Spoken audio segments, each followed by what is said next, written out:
So guys, yan. Yung niyugan namin guys, yan. Ito lang yung trabaho namin guys, yung magsasaka. Ito lang. Pag nagbunga yung niyog namin, ito lang yung masahan namin, yung trabaho. Kasi dito sa probinsya namin, yung trabaho lang dito, kung wala kang niyog at saka saging, hindi ka nagkapera kung wala ka tinanim dito.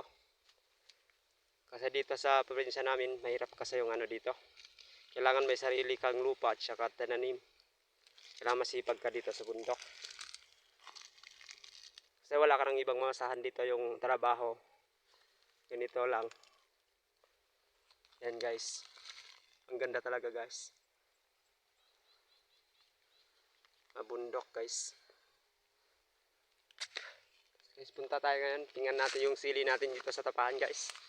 Kung nagbunga na ba. Kasi matagal na kami hindi nakapunta dito guys. Buti kulang pa yung damo.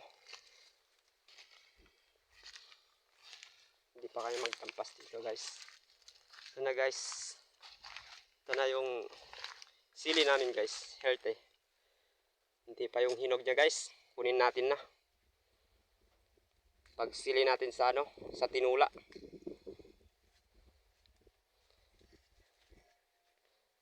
Yan. Ito guys. Ewan ko guys kung manganghang ba to. Kasi bago lang to. Bago lang namunga. Kunin natin guys.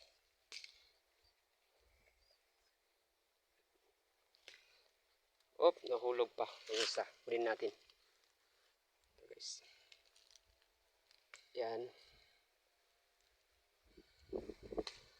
Guys. Yan. Parami-ramihin natin guys para yung manganghang talaga.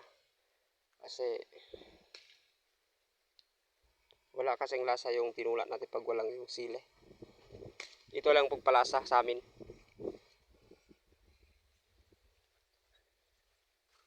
Masarap kasi yung tinula pag lagyan mo ng sili. Okay na to guys, okay na. Marami na to. Yan, nahulog pa. Kunin natin. Okay na to guys. Balik na tayo guys. Punta na tayo doon sa bahay guys.